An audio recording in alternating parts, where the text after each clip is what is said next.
Hi guys, so I have about 25 minutes to go up to the sewing cave, and so I'm gonna do the zipper, the invisible zipper installation in today's edition. We're nearly there, guys, we're nearly there. Right, so here we go. We've got our lovely dress here. We're gonna pick up with putting in the invisible zipper. We've interfaced everything so it's ready to go in. So for the invisible zipper application, I'm actually going to be using my Husqvarna sewing machine because it's got a zipper foot on it and it's already next there loaded. And I'm going to be inserting this smaller zipper on here. So I'm just going to take you through the process of how I actually do an invisible zipper application. I would normally use my Burda, that one over there in the blue case over there. I would normally use that for my invisible zipper applications, but I messed about the tension spring. I sort of like turned it until it came off. And so now I have to fix it. So I need to make time one of these weekends to actually service the vintage machines. So I'm just using the Husqvarna.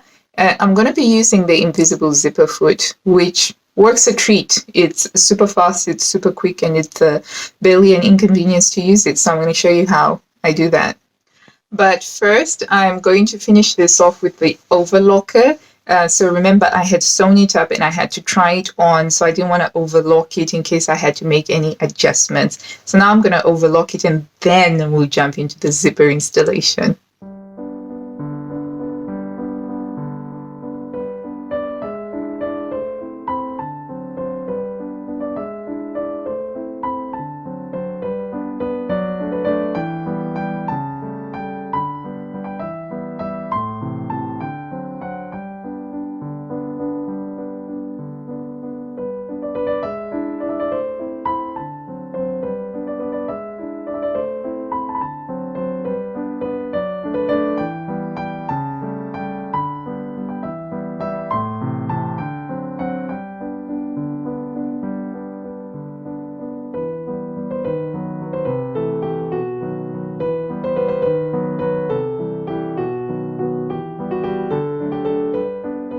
So the invisible zipper is a little bit counterintuitive, right? Unlike your other normal zipper where it's pretty simple and straightforward, you can just sort of like plonk it on and it works.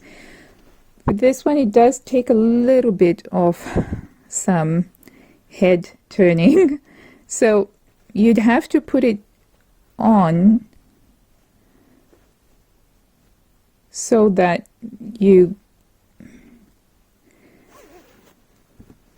So I like to open it up and put it against the seam that I'm going to put it on, and then I will pin it. So in order to make sure that my waistbands line up, I'll pin down the first side, right? And then I will zip it up like that.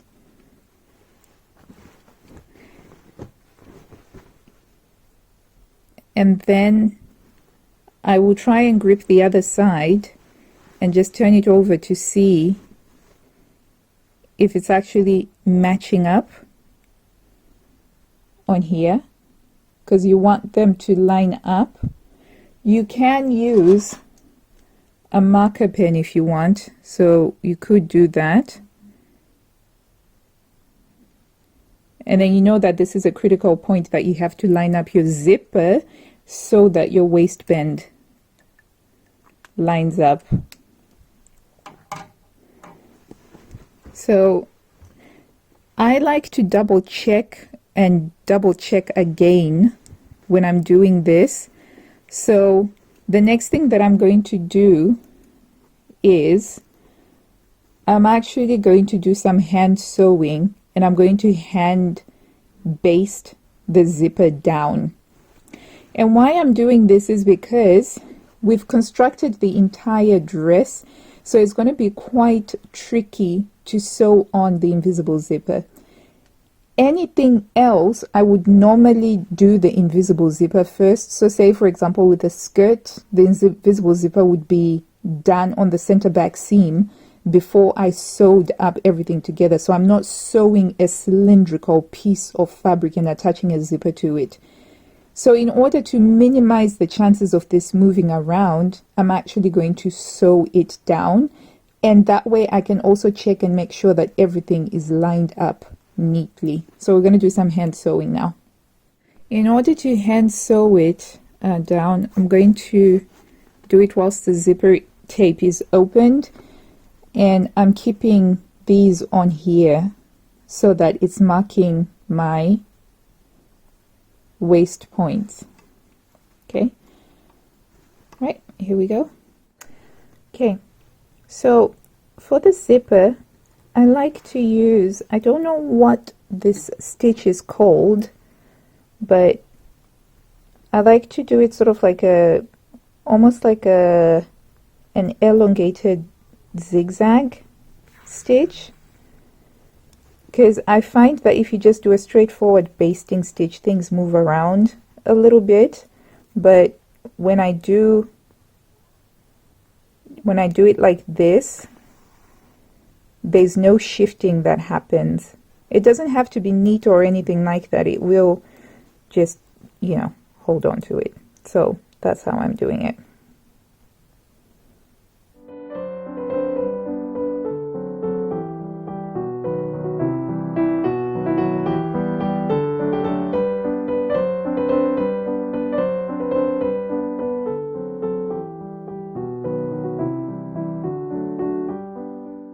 This is what it looks like once it's been sewed down.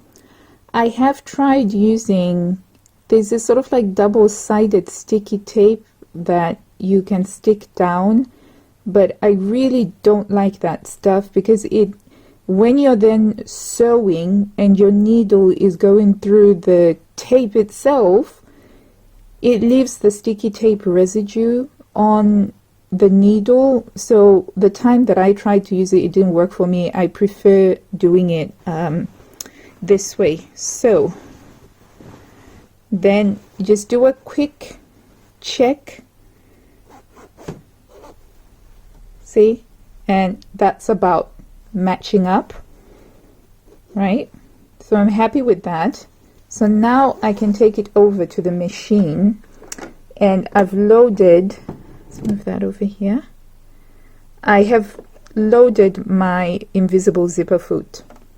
So the invisible zipper foot, let's zoom in a little bit here. Let's move you over there. It's got these grooves here, and that's where you're going to run your coil through as it is sewn. It's a lot easier when you're just working with two pieces of fabric that you can sort of like open up, but we've got a cylindrical thing, so I'm going to use the free arm extension of my machine. That will give me a little bit more control. I apologize for the shaky camera. It's quite challenging to try and show this whilst recording it. I'm going to start with this side here. Okay, here we go. Okay, so we sort of slot it underneath.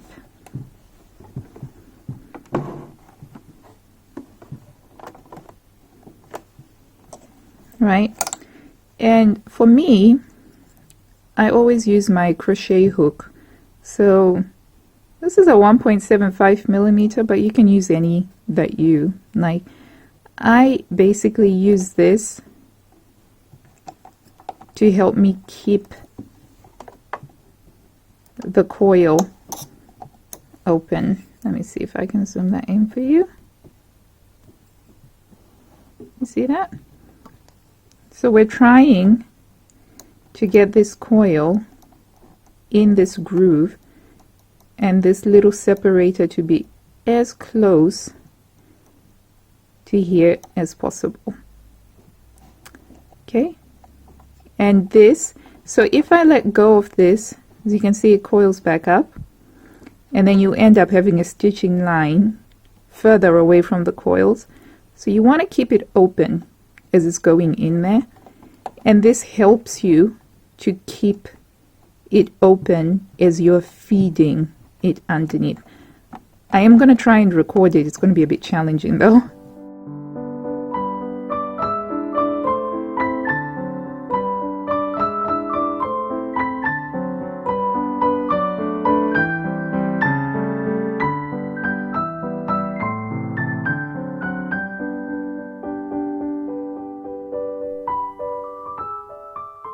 So as you can see, my stitching line is all on the interfaced part, so there shouldn't be any puckering.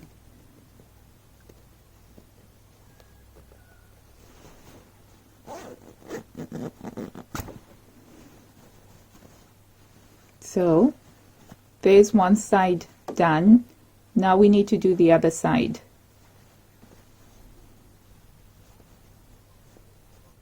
The other side is going to be a little bit tricky because in order for you to start at the top of the zipper, which I would highly advise, it's better to do directional sewing when it comes to inserting the zipper. That way there's equal amounts of movement.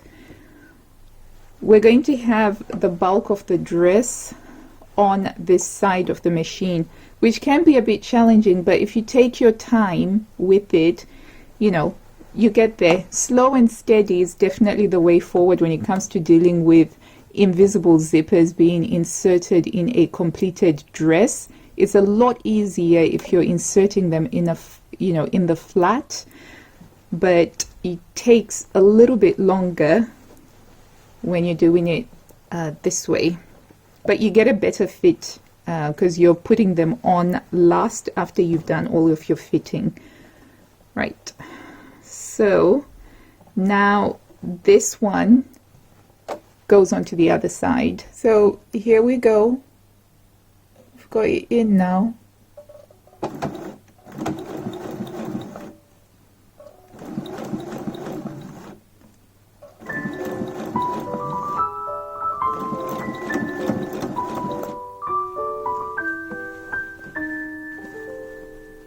All the way down to the bottom.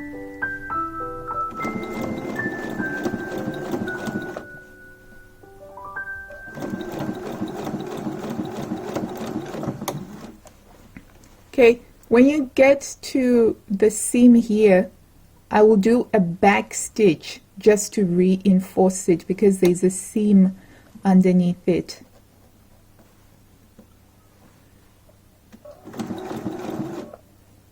So as you can see, you have a lot of your bulk on this side. It feels a little bit unnatural, but just take your time. I've slowed down the speed on my machine just so that I can go as slowly as I need to.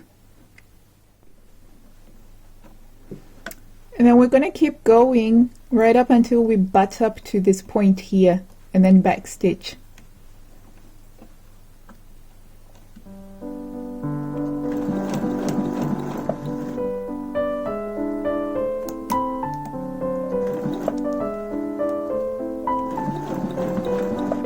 Okay, and back stitch.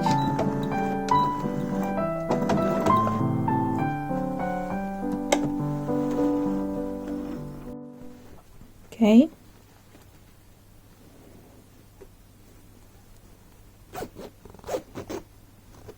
Okay, that's looking good. And going to have to poke this in.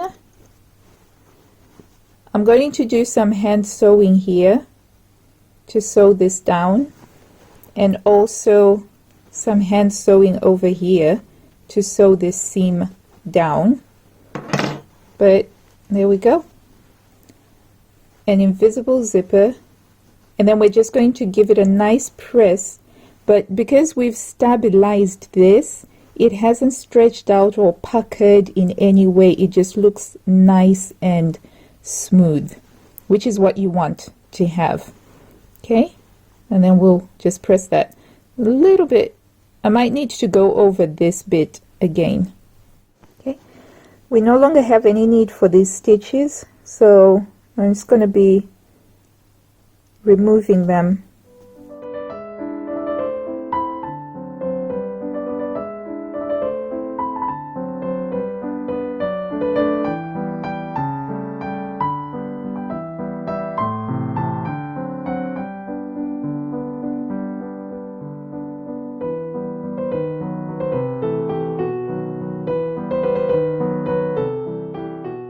So once I've removed my basting stitches, it allows me to move this out of the way so that I can hand stitch this down neatly.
Now we're just going to give it a little press. Going to use the tailor's ham.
There we go. Invisible zipper.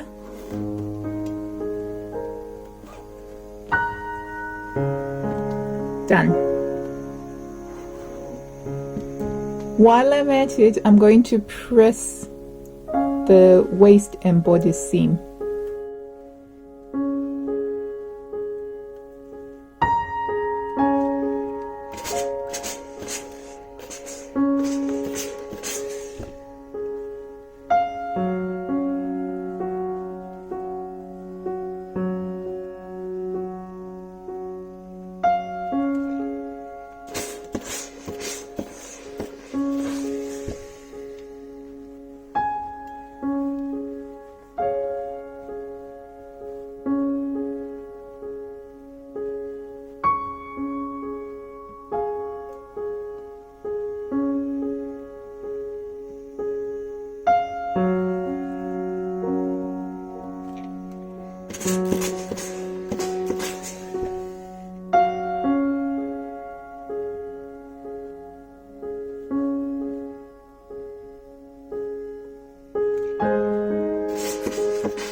Okay, invisible zipper is in now. The dress is, I mean, push comes to shove and I had to wear the dress. I can now wear the dress and pin up the buttons. So this is a good point for me to stop now because, yeah, it's about time for me to go get started on making dinner. It's Monday, so it's tomato soup and some bread rolls. So I need to get that going. I will start off next time with cutting out the lining. So I'm going to do a half skirt lining simply because it's crepe, and if you wash crepe sometimes because of the static, it can kind of cling to you, and I don't want that, obviously. So we'll be doing the lining, the buttons, and fingers crossed the hemming. And then we should be good to go. I am so excited. I really am. Thank you so much for tuning in, and I'll see you next time, guys. Happy sewing. Bye.